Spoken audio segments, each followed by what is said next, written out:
Namaste and warm welcome to all the esteemed dignitaries and participants on this final day of the Bharatiya Management Navaratri e-lecture series. Wishing you all a joyful Navaratri. As we gather here today, let us embrace the essence of this festival, a time of reflection and celebration. Just as Navaratri symbolizes the triumph of light over darkness, may the insights from this series and the deliberations we had from past 4 days inspire us to lead with wisdom, ethical values, and positivity in both our professional and personal lives. May this journey lead to continued growth and success as we honor tradition and embark on new paths of knowledge and innovation. Today's session is on envisioning a Dharmic enterprise, and we are honored to have Shri Vinay Kulkarni sir as our speaker. A warm welcome, sir. Namaste. Vinay Kulkarni is an experienced management advisor, strategy, marketing, and e-commerce, and founder and CEO of Alchmi and Ecom Elephant, a tech services company. He has a BE from the University of Mysore, an MBA and a MS degree, both from the University of Arizona, USA. He recently launched Sanatani.com, which sells Indic merchandise, and Sanskriti Shala, which conducts cultural workshops for adults and children. He is also deeply passionate about building and implementing IKS-based education systems and has been working on developing innovative pedagogies for immersive experiential IKS programs for businesses and schools. Vinay sir is currently working on developing Dharmic management frameworks. A warm welcome to you, sir. Now the session is over to you. Thank you so much. Okay, so namaste everyone, and thank you for this opportunity to share some thoughts. So I would say that I'm not necessarily presenting like a final model of a Dharmic enterprise. It's more of an exploration. This is something that we're working on right now, researching it as we speak. So I will quickly take you through what is the current situation with respect to management in India and the rest of the world. What are some issues with the current models, and how the concept of a Dharmic enterprise can help us resolve these issues. So let me start off by saying, we're still under Western intellectual influence, and you must have heard this refrain ad nauseum from so many academics and so many Indians who are working on the Indic revival. But just to summarize, the Western thought under the British rule introduced man-centric views or human-centric views, contrasting with the Indian view of man as part of a larger chain of beings.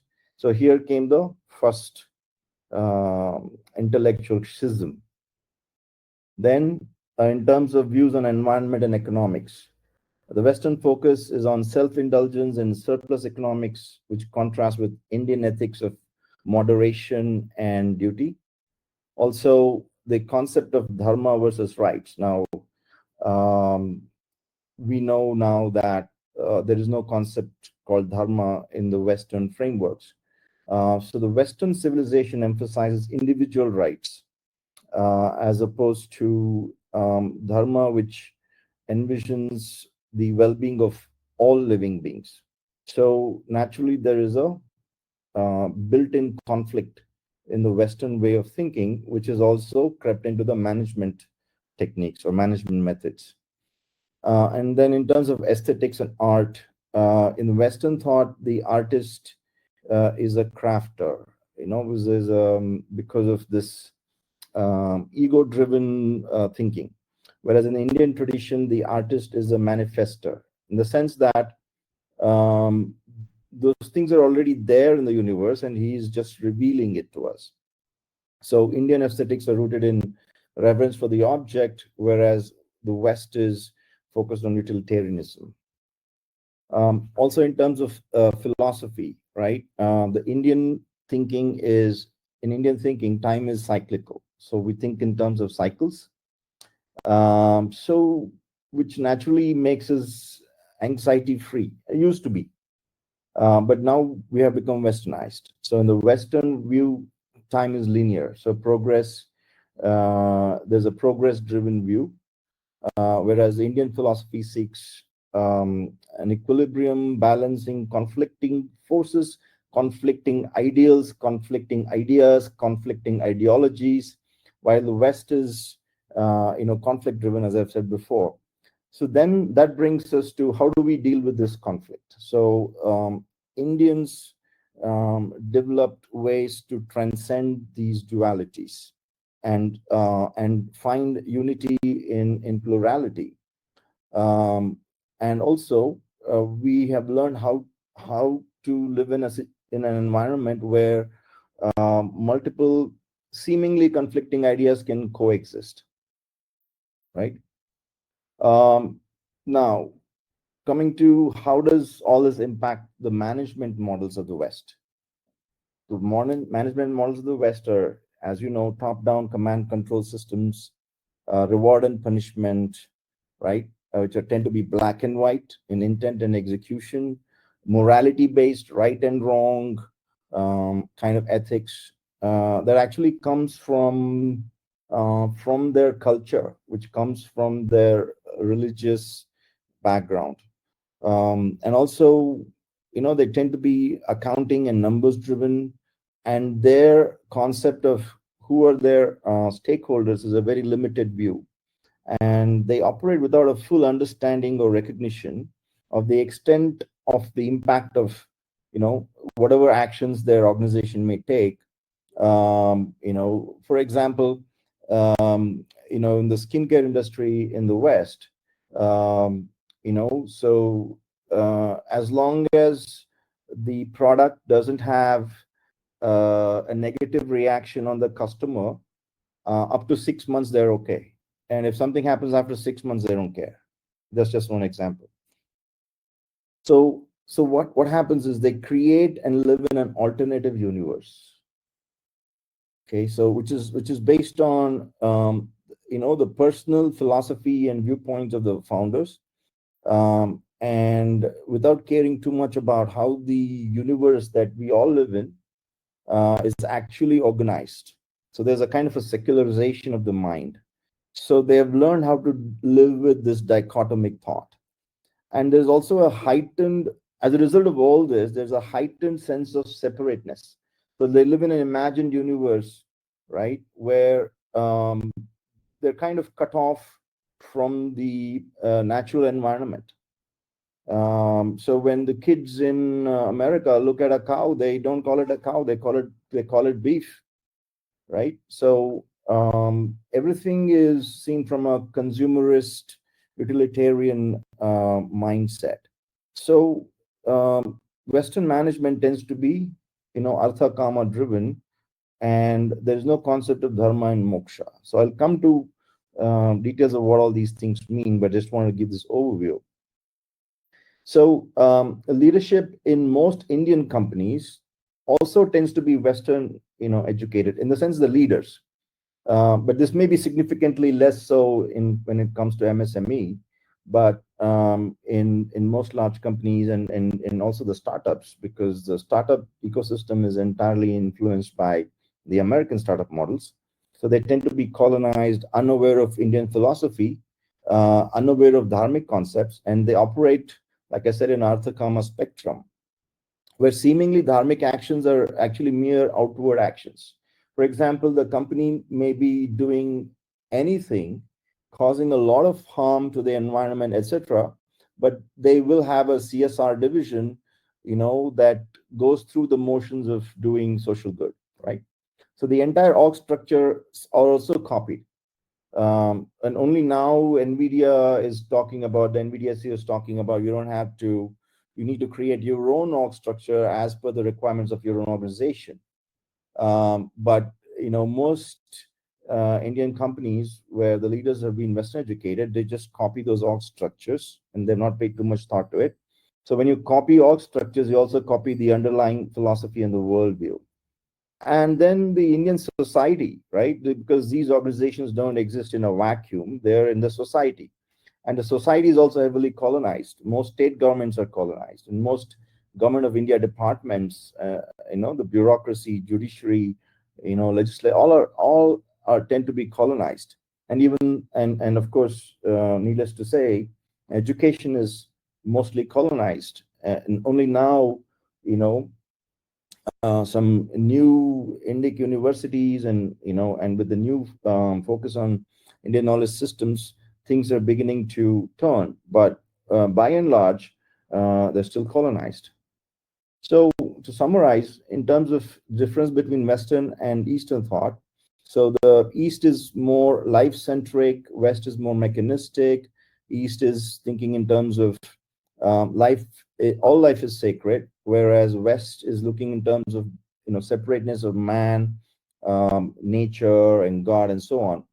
And in the Eastern thought, the whatever you call as God, is present in the creation, whereas in the West there is a separation between the creator, the creation, and man.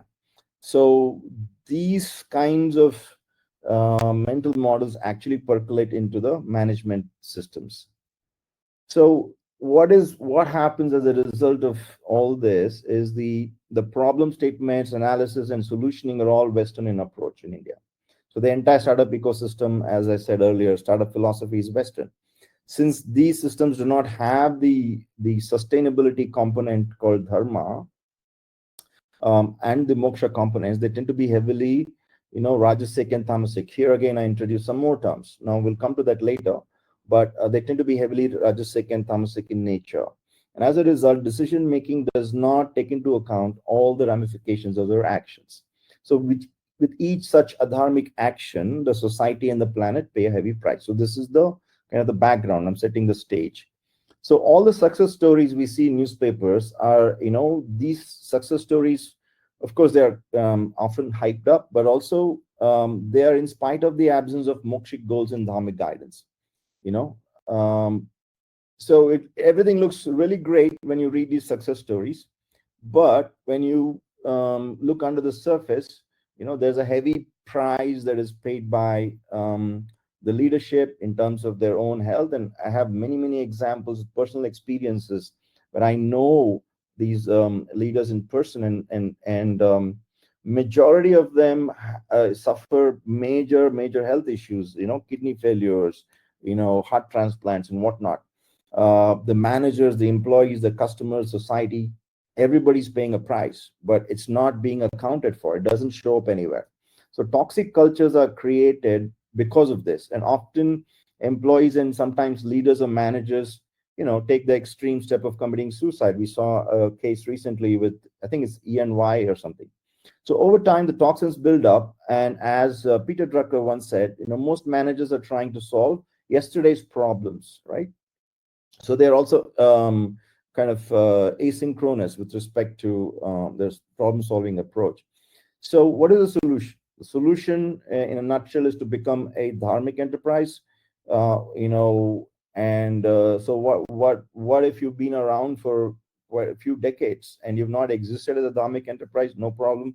Erase the past negative psychic impressions and begin to operate in the present and sharpen the perception of reality. Be in touch with the truth, satya, and operate on dharmic logic based on this satya. So for this, what do you need? You need sadhana. Release the past, receive the dharmic guidance, and create a sustainable future. So let Rita, Satya, and Dharma be your guiding light. So I've introduced a lot of jargon terminology. This is just to give an overview. So I'll get into the details. So some examples of adharmic behavior of companies. We all know that most manufactured foods tend to have extremely toxic chemicals, and baby products have extremely toxic chemicals. There's the famous case of Johnson and Johnson, where a lady was using baby talcum powder, and she ended up getting uterine cancer, and she won the lawsuit against Johnson and Johnson. It was for $60 million and so on. So we all know many such examples, and we all know how we live in an extremely toxic environment. And other examples are tobacco companies and alcohol companies and so on. They do a lot of social good, so to say, but even knowing what is the consequence of using their products, they continue to exist, and governments have not shut them down, and society is not protesting. So it's all a very the whole environment is supportive of for the existence of these kind of dharmic organizations. And recently the Gates Foundation is in the news. They think these are all great things. They want to get into genetic modification of food products in India. They want to genetically modify mosquitoes. And there's so many examples like that, right? Even something like Band-Aid, cancer-causing forever chemicals found in Band-Aids. Okay, and kids love Band-Aids. And these companies, you think they're not aware of this? They're aware of this. But why then? Why do they continue to exist? Because the only guiding force is artha and kama. As long as you appear to be doing good and you're making a lot of money for your shareholders, it's all okay, right? So let's also look at some typical organizational issues across companies and countries, right? One is, let me go through this. Awareness. The senior leadership lacks alignment, operates in silos. Very true for especially large companies, but I worked with companies of all sizes, and the same problems exist throughout. And even in a 3-person company, in a 5-person company, the same problems. Communication, lack of effective communication. People think that if they're using the right words, they're communicating. You know, and there's no proper growth path for the employees. So the whole system, see, if you see how a skyscraper, stands, there is a continuous tension between the metal rods and the concrete, and that is what is keeping that in place. So similarly, in organizations, it is existing because of a continuous tension between the management, the employees, between the management and the customers. For example, now the Ola, EV scooters are in news, and so now there's a new tension that's developed between the company and the customer, because the vehicles are breaking down, and the company has not, made enough service centers available. So they'll overcome this tension, but I'm just giving an example. Also, in terms of there's always this interpersonal disagreements and conflicts, right? Interdepartmental conflicts, right? And cultural breakdown. The the the plaque on the wall might say this is our core purpose, core values, and so on. But are they actually living it on the ground? Not so easy. It's easy to say these are our core values, but how do you operationalize them, right? Trust, lack of trust between people, integrity, right? So for most youngsters, who have not really grown up, really internalizing the Indian philosophies and Indian way of life, they graduate at 21 and then show up to work, and the only time they see anything regarding ethics and so on is the first day, and the HR sits down with them and says, these are our terms and conditions. Here are 10 rules or 20 rules or 30 rules. Now you go through them and you sign them, and that's the end of it, right? So they've never heard of these things, and they never hear about them later. But then whether they are internally developed to follow ethical behavior or not is, it only shows up sometime later. And oftentimes, These are very toxic environments that are not safe for the employees. And as I said before, accountability is fear driven, right? Somebody is doing something because somebody else is watching, right? But as Swami Vivekananda said, character is what you do when no one is watching, right? But in the modern environment, there's thousands of CCTVs. Basically, it's like no one trusts anyone, and everyone believes everyone's got a knife under their sleeve. So it's a very difficult environment. Naturally, there's mental health breakdowns, right? So is that dharmic? Definitely not. So, if you were to build a dharmic enterprise, I mean, this is a very, very deep subject, and we would need several days to really go through it. But I'm just giving an overview. First thing is they had to follow Indian ethical frameworks. So I'll take you through. Yeah, do I see a hand raised? No. Okay. So I'll explain what the Indian ethical framework looks like. Also, another important thing is self-regulation, right? Not somebody's. I mean, it's an environment where the individual regulates himself or herself because that is the right thing to do, and not because somebody's watching. Also, the organization as a whole aims at loka sangraha. The very purpose of existence is aligned with social and planetary good, and no CSR is needed. The very existence of the company is for social good, and it learns continuously to become more aware, more conscious, and more understanding of its own ecosystem and stakeholders. So there's another concept we're working with another team called conscious management. So which is a precursor to a dharmic enterprise. You cannot be a dharmic enterprise if you are not conscious, if you're not aware of your own mental models and why you do something, and the environment in which you operate. And for such businesses to exist, support is needed from society, government, and education system. Now, slowly the society is waking up, the government is getting more interested, and education system is also getting reformed. So slowly the environment is becoming available to start envisioning a dharmic enterprise. So before true dharmic enterprise can be brought to life, one of the important things that needs to happen is also the decolonizing of the Indian mind as a whole. Another thing is, the feeling of separation is central to the Western way of operating. And there's a Kannada saying, of Basavanna, Dayave Dharmada Moolavaya, so compassion, right? Compassion comes from the feeling of oneness, right? So a dharmic enterprise needs to have a dharmic leader.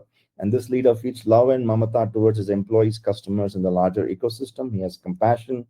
He works to reduce the feeling of separation in the entire ecosystem, right? And reduces the ahamkara, or the separateness, the feeling that creates separateness, the I-ness, and which actually produces the friction we just talked about. So reducing this friction is essential for the dharmic functioning of the system. And seva, shraddha, bhakti, and vishwas are in important components. Now, this might all sound very religious and so on. Trust me, it's not. I'll come to it. Now, if I'm a human being, right, what are the things I want to know for existing in harmony in the universe, right? One is myself. I need to know enough about myself, my body, mind, emotions, desires, and so on. These are important to me, right? My mental health, education. Then and then my relationship with other people, right? How do I view other people, right? Through a societal lens, a race lens, linguistic lens, right? Which are all things that could be used to divide as well as unite. For example, people say that you're comparing apples and oranges. Sure, apples and oranges are different, but they're both fruit, right?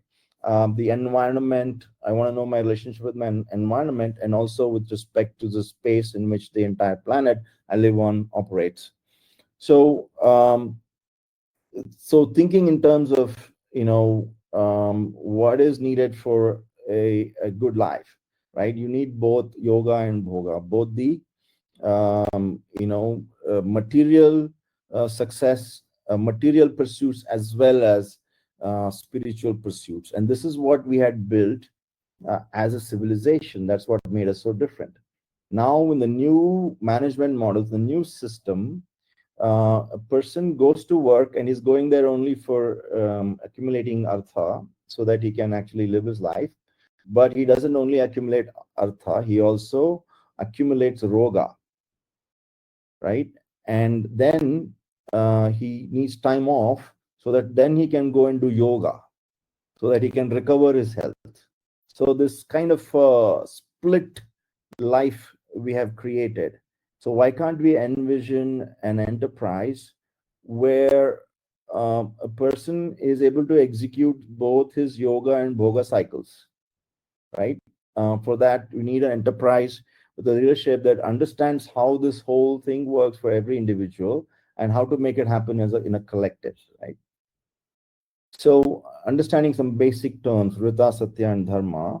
Rita is the potential, the principle that operates everything. If you think of a car, right, you have the engine. The engine is, the combustion is, could be happening on a Carnot cycle. That's the principle. And the engineer has done a good job of, bringing that principle to life. Then the engine is working really well. And the owner of this car also makes sure that the actions he takes, that if it's a petrol engine, is giving it petrol, and it's giving and the it's getting serviced on time, and if some parts are broken, then they're getting replaced. So all these actions are making sure that the vehicle continues to operate and continues to operate for the maximum duration of its life, right? So that's like a metaphor, right? So we want to apply that to every organization and every situation in life. So here's just another metaphor. So the embryo is the rita, and the first leaves is satya. That's the embryo is beginning, the tree is beginning to manifest, right? And the seed code is there, which is dharma, and purpose of dharma is to sustain. So this thing has to be sustained until it grows into a full tree, and grows into its complete potential, right? So how do we deepen dharma? The more time you spend with satya, the more you'll be able to understand your dharma and will naturally follow it during your interactions with others in the environment. It also protects you from the excessive influence of your kleshas and the shed ripus. So I'll come to that. And to achieve that, you need yoga. And there are different yogas that we have come up with depending on what is it that which component of our psyche we want to address, right? Whether it's the ahankara we want to address, or we want to address the manas and so on. So to make this happen, you'll need some new roles, to build the enterprise. I'm just using some terms which may have some other meanings for you, but one is Rajguru. So think of it as a person who provides day-to-day guidance to the leaders based on the Paramaguru's teachings. And Paramaguru is the one who provides the vision, philosophy, and the worldview, right? Doesn't have to be the founder or the leader. You also need a sutradhar who helps to tie all the departments, divisions, and concepts together and acts as the conductor of the symphony. Make sure that everything's happening according to dharmic logic. And then you have acharyas who have digested the teachings and can teach others. And then you also need a nyayadhisha, that he comes into play when there are conflicts, and they need to be resolved. But dharma is not black and white; it is extremely contextual, right? It is not moralistic in its worldview. So that is why you need this person to interpret dharma in every situation. And then you need the yogacharya that helps to teach methods to raise individual and collective consciousness. So these are the panchakleshas and the 7 enemies I mentioned earlier. You have kama, krodha, lobha, moha, mada, matsarya, alasya. These exist in different different intensities in every person. But in the modern system, we don't have a good way to actually address and alleviate these things, right? Maybe to some extent they'll say, okay, this person has anger issues, right? And then you send for counseling, but words cannot really address this, right? And then you have the five afflictions, the avidya, asmita, raga, dvesha, bhinnavesha, right? Avidya is ignorance, asmita is clinging on to the I-ness, raga is attachment, and also the aversion towards something is dvesha. Abhinivesha is the fear of this being coming to an end. So these are all real things, as our ancestors have discovered, and they need to be addressed. So where are we addressing this? Are we addressing this in the primary education or middle school, high school, college, at work, at home? Where are they being addressed? Nobody is even thinking about these things. So now Chanakya's Arthashastra also gives us kind of a foundation for a dharmic enterprise, right? So kasya mulam dharma, dharmasya mulam artha, arthasya mulam rajyam, rajyasya mulam indriya jaya, right? Indriya jayasya mulam vinaya, vinayasya mulam bruddhopaseva, right? So it's a very logical, right? If you want your whole organization, society, everybody to be happy and peaceful, right, you need dharma. So that's the foundation. That's why we're talking about dharma. Now, what is the for dharma to exist, and to flourish, you also need artha, right? So the wealth generation is very important. Without that, you can't really execute these dharmic principles. Now, arthasya mulam rajyam. So here, he's talking about rajyam, but it's basically um, the organization or even the state, right?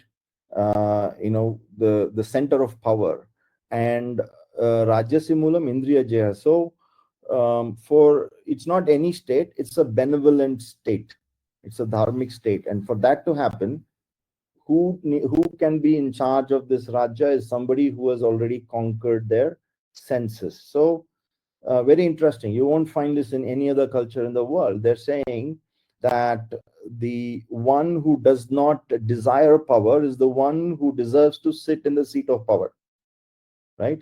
So the purpose of somebody sitting on the seat of power should not be power, right? It should be dharma paripalana, right? So how do we get him to that place? So that is indriya jayasya mulam vinaya, right? And vinayasya mulam vidhopa seva. So vruddha is not necessarily the old people here, it is the wise ones. So this person is very humble. Humility is the hallmark of indriya jaya, right? And this person is very respectful of the wise people, and he takes their advice. And so only such a person would take help from a Raja Guru and a Parama Guru and Dharma Guru, etc. So the flow is Vidya, Vinaya, Patrata or competence to wealth, to Dharma, to Sukha, and then the Ruddhopa Seva. This is the kind of the flow of a dharmic enterprise. So the Zoho, we are using Zoho. So here is Sridhar Bamboo of Zoho, right? He is thinking about the larger society. He is setting up centers in rural areas so that those people from rural areas don't have to leave their family and come and live in cities, face loneliness, right? Because being with family and being, having human company is a fundamental need. And when you're setting up stuff so far away, you're preventing them from going through their cycles, right? So that becomes a dharmic. But somebody who's thinking in these terms is an example of a dharmic mindset. So components of a dharmic enterprise: creation. So these are all the things. You need dharmic leaders and dharmic leadership, dharmic managers and dharmic management models.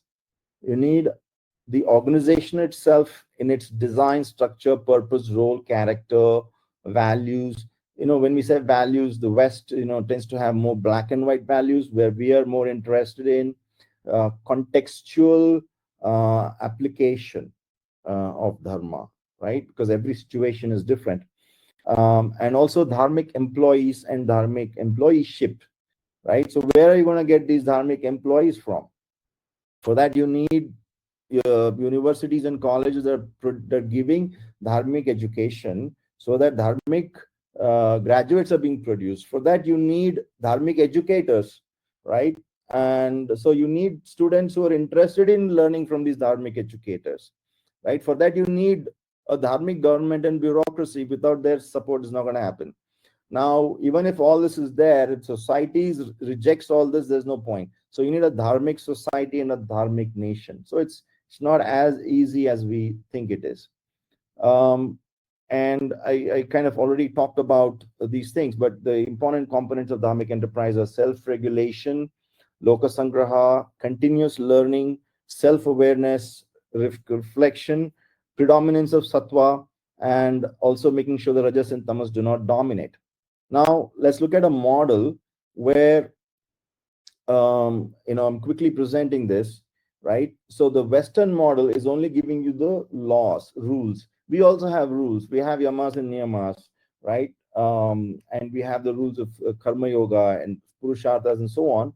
But if you look at 7, 8, 9, 10, 11 here, these are all things that are there as praxis, so that you're putting up the rules, but you're also simultaneously raising the consciousness, so that this person becomes capable of practicing yama and niyama. This person becomes capable of practicing dharma, right? So what are these components? I'll not go through the 1 to 6. You all know this, and even 7. But then there has to be continuous atma chintana and atma avalokana, reflection, self inquiry. There are so many ways we can do this. I can talk about this in a later stage. Number 9 is meditating on an ideal. For example, taking Rama as an ideal, and Rama vigrahavan dharma, so is the very embodiment of dharma. So we know from the way the human psychology works, you become the object of your meditation. So when you take such an ideal and you meditate on that ideal, it's possible to bring on those qualities of dharma into yourself.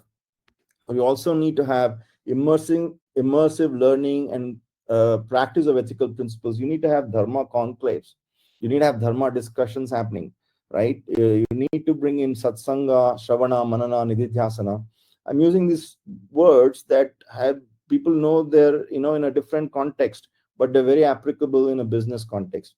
And finally, the concept of yagya, right? A selfless service, right? That is only possible if the organization itself is dharmic, the employees are dharmic, and they believe in the cause of the organization, and they believe that by going the extra mile and making some sacrifices, I'm contributing to the overall well-being of the entire society.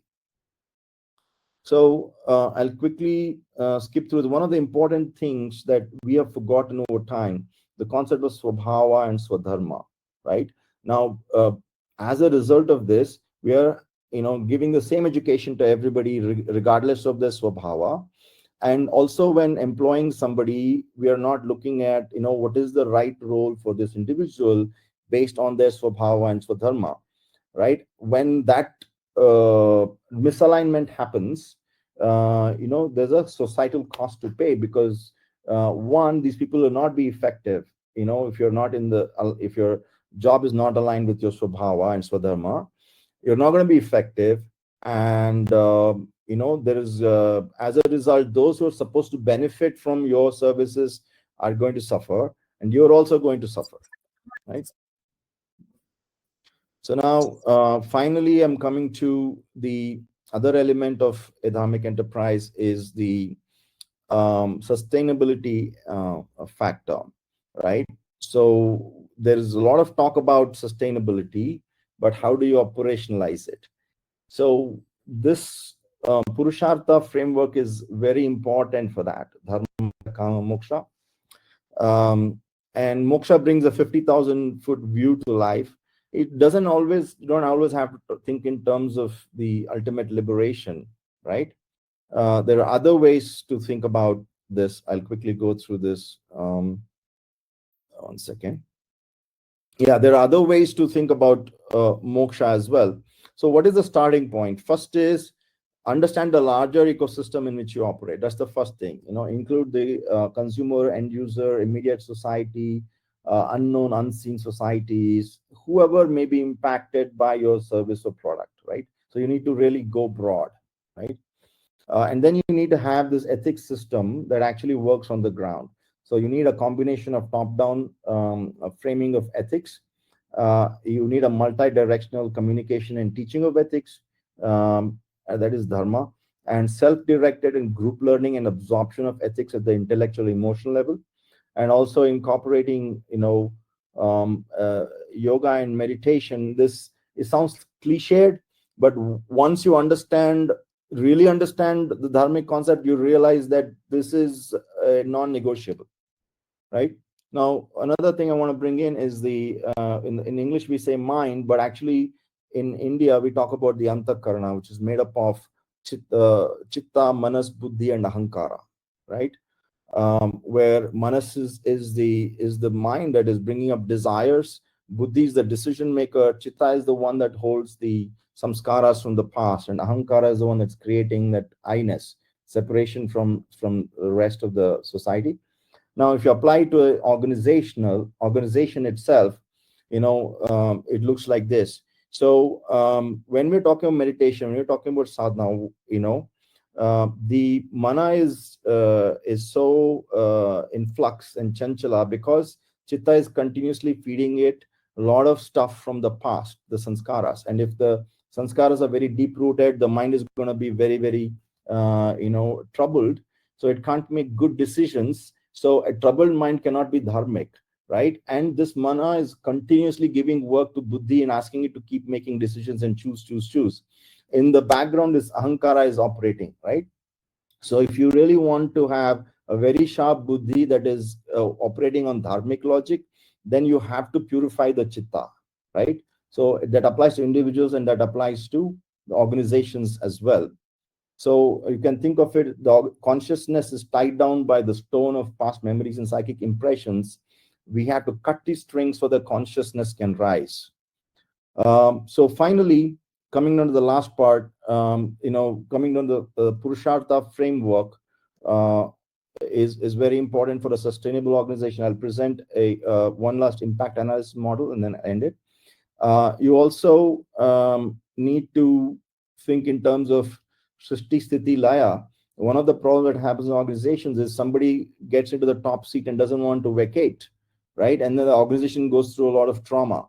So instead of that, realize that everything is a cycle. There is a Srishti Sthiti Laya cycle. And keeping that in mind, organize the entire organization in such a way that Srishti Sthiti Laya can all be planned, right? And everybody can be happy in the process. Now, one final thing I want to leave you with is an impact analysis framework for products and services, right? So it's a very simple thing, nothing really profound, but nobody's doing it.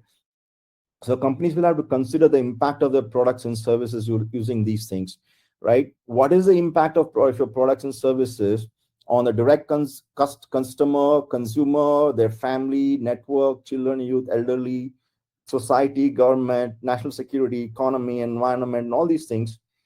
Just you have to go through it. Is there a negative impact? Yes or no? If yes, what could go wrong? And what could be the impact, the intensity of the impact? And also let's look at, do we have any examples from history of similar things and what can we learn from that so that we can avoid products and services that are going to have a negative impact down the road. So final thing is it all starts with the individual, then the team, organization, industry, economy, and so on. So to achieve sustainability on an ongoing and long-term basis, we need to create individuals, teachers, leaders, and entrepreneurs who are self-aware and understand their place and role in the world, understand the context in which they're living, and they understand what is the contribution they can make for a dharmic universe. Thank you so much.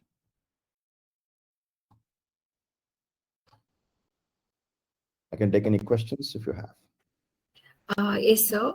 Thank you very much, sir. That was such a wonderful, insightful session. Actually, there is so much to learn as an individual or as an organization. I don't know what to say about it. Sir, there are few questions. According to Chanakya, Dharmasya Moolam Artha, but if we see Sri Vidya, we have Nama Dharmadhara Dhanadhyaksha. What I mean to see, it is spiritual quotient that is basis of dharma. Spiritual quotient is the strength of the past, and do you think getting the spiritual quotient improved will augur our efforts of dharmic organization? Definitely. I mean, that's really what I was. Um, I mean, that's what I was really talking about. I've been a Srividya sadhaka since 2008, and it is a sadhana of yoga and bhoga. So we nivritti, pravritti, everything we need to balance. And how does the spiritual quotient go up? Really, right? It's all starts with purifying the chitta, right? You have to remove these negative psychic impressions from the past, and so that the past is not creating your future, right? In our system, uh, we can be creators in this. We are creators. You're always creating, right? Question is, are you creating consciously or unconsciously? And also, what is the guidance objective of what you're creating, right? So in the purushartha framework, uh, even karma is needs to have the dharmic sanction, and slowly take your, even the desire to achieve moksha is a desire, right? You can choose those kind of higher desires, or you can choose lower desires. Even if you take Kathopanishad, he talks about Shreya and Priya, right? There are always two paths. And like Sri Krishna said, the poison and nectar. Poison is very sweet, but kills you in the end. And, nectar is, maybe bitter, but actually saves you, right? So there's always this choice making. What gives you the viveka to choose the right thing, and what is it that makes you choose the wrong thing? Right? If your chitta is very polluted, then your mana is going to be influenced by that, and the mana is going to distract the buddhi, and you'll not have the intelligence to make the right choice, right? And therefore your ahankara will be very high. The root cause of all suffering is ahankara only. So if you want to bring down ahankara, then the buddhi has to be very sharp and has to have operate on dharmic logic. For that to happen, the mana needs to become calm and stable and focused on the divine. For that to happen, your chitta needs to be purified. So that's the relationship. So there is a question by Dr. Satvik. How Purusharthas can be connected to organization sustainability?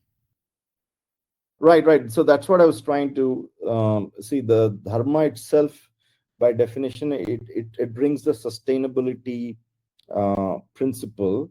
There are natural inbuilt breaks in this system, right? Because it is not endless desire, right? It has to be guided by the right direction. The direction is towards moksha. Doesn't necessarily mean like, okay, your own personal liberation. Moksha for an organization may also be that, the day you achieve the goal of saving 1 million lives, right? You may experience that itself as moksha, but it's going towards that. Or you may have a goal that we need to catch 1 million whales. We need to kill 100,000 sharks. You can have that kind of goal also. So what is the quality of your goal, right?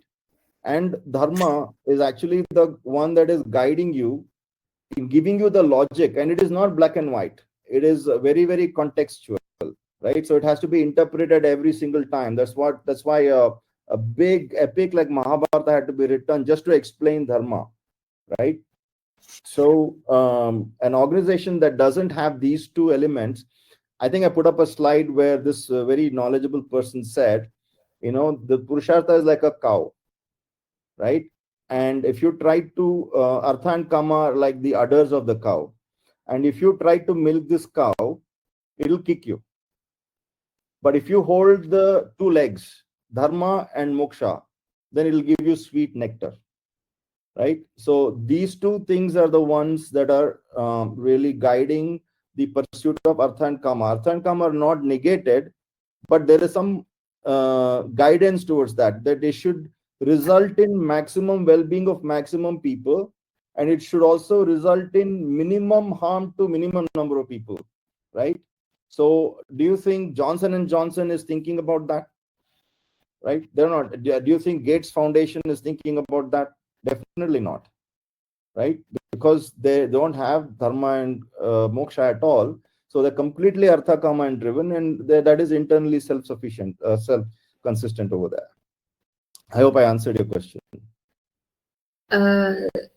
If past is not creating future means, what happened to karma theory? That's a question by Startups. Karma is basically, the accumulated negative psychic impressions, right? It is not like somebody sitting and, making notes, to waiting to give you punishment kind of thing, right? These are things stored in your own psyche, and in sadhana, we actually burn them. They're being erased, right? So that you're creating new psychic, new neuro pathways, right? So that now you can actually just this weekend I went through a Kalari retreat, at Ritambara, and we had people come from Kerala. It was wonderful, and it was amazing. In one day, how many new neuro pathways could be created, right? So then the past, now because you've created new neuro pathway, now when the time comes, you're going to use that neuro pathway instead of the old one. So the old way is now gone, right? So that is how it is possible under the guidance of a guru, right? And using the right method. So those things from the past can be erased. That is what is, otherwise there would be nothing called sadhana at all. Otherwise, there would be nothing called IKS at all. Sir, Jitesh Nair is asking, could you share any instances of how you have implemented elements of a dharmic enterprise in your organization?